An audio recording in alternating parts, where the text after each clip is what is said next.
Setelah resmi menjadi capres dari Partai Demokrat, Kamala Harris akan merapat dengan Donald Trump pada pemilu Amerika Serikat November mendatang. Bagaimana posisi terkini Harris dan Trump? Kita bergabung langsung dengan jurnalis VOA Valdia Baraputri dan untuk menyimak laporan pemilu dan berita lainnya dari Amerika Serikat. Selamat pagi Valdia, waktu Indonesia. Bagaimana posisi Harris setelah konvensi nasional Partai Demokrat selesai dan ada apa selanjutnya pada pemilu Amerika Serikat? Ya, selamat petang waktu Washington DC, Alka dan Glory. Setelah konvensi nasional Partai Demokrat selesai diselenggarakan dan diselenggarakan selama 4 hari dan baru selesai kemarin di Chicago, Kamala Harris dan pasangannya cawapres Tim Walz mendapatkan momentum atau angin segar baru.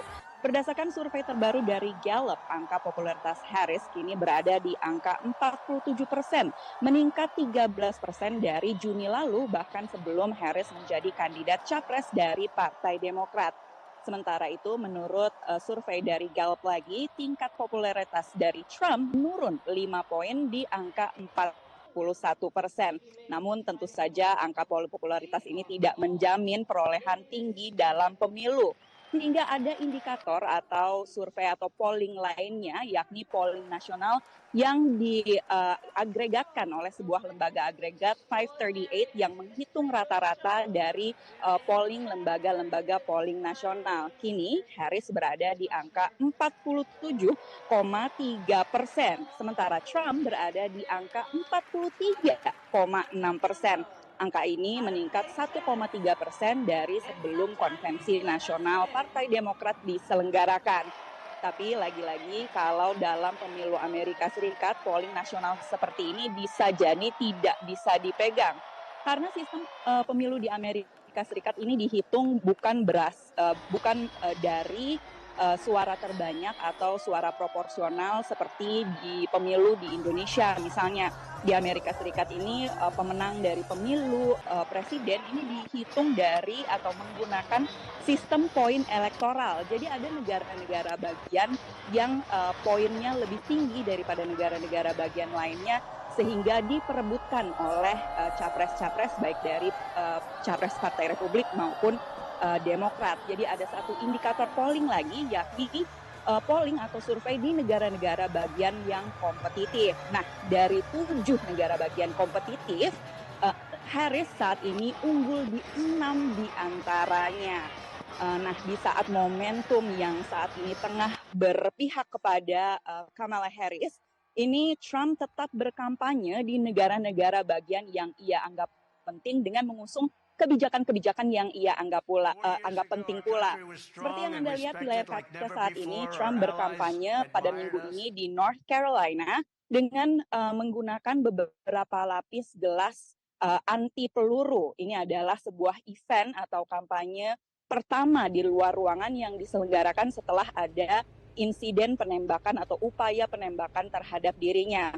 Selain di North Carolina, Trump juga seperti yang Anda lihat ini berkampanye di area perbatasan Meksiko di negara bagian Arizona untuk mengusung topik mengenai perbatasan atau dan juga imigrasi ilegal yang ia anggap lemah dari pemerintahan Biden-Harris saat ini. Nah, memang saat ini momentum tengah berpihak kepada Kamala Harris, namun masih banyak hal-hal yang bisa terjadi sebelum kita sampai ke pemilu Amerika Serikat pada 5 November mendatang.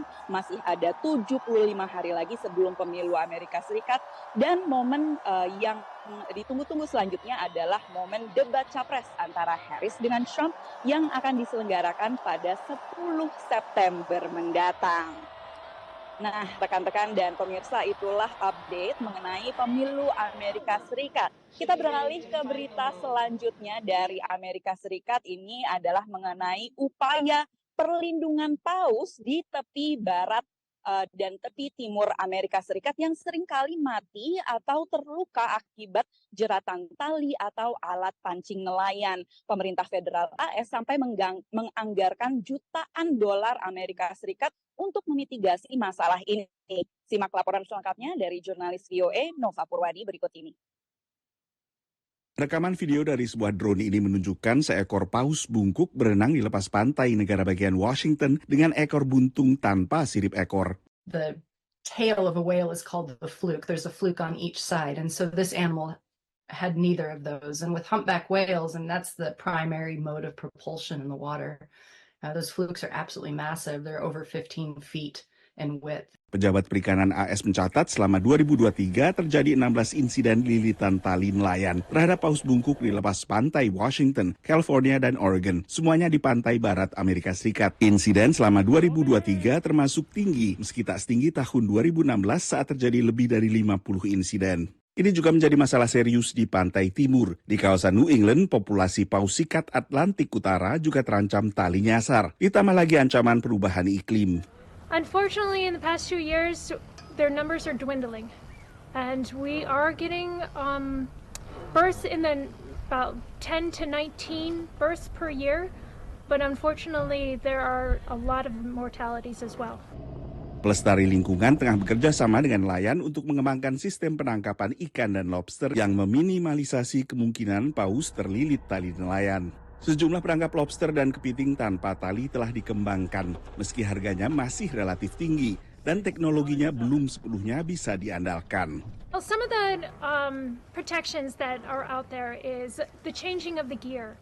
We're looking at more gear that is ropeless or on-demand systems that helps keep that rope out of the water, and then also vessel speeds, limiting the speeds of vessels during right whale seasons. Dan rekan-rekan, permasalahan seperti ini bisa jadi juga terjadi di belahan bumi yang lainnya, tidak hanya pada paus saja tapi pada mamalia laut lainnya yang terjerat alat pancing atau bekas peralatan melaut misalnya. Dan inilah yang tengah diatasi atau tengah dimitigasi oleh pemerintah Amerika Serikat. Demikian rekan-rekan dan pemirsa, kembali ke studio di Jakarta. Baik, terima kasih Valdia melaporkan langsung dari Amerika Serikat. Jelajahi cara baru mendapatkan informasi. Download Metro TV Extend sekarang.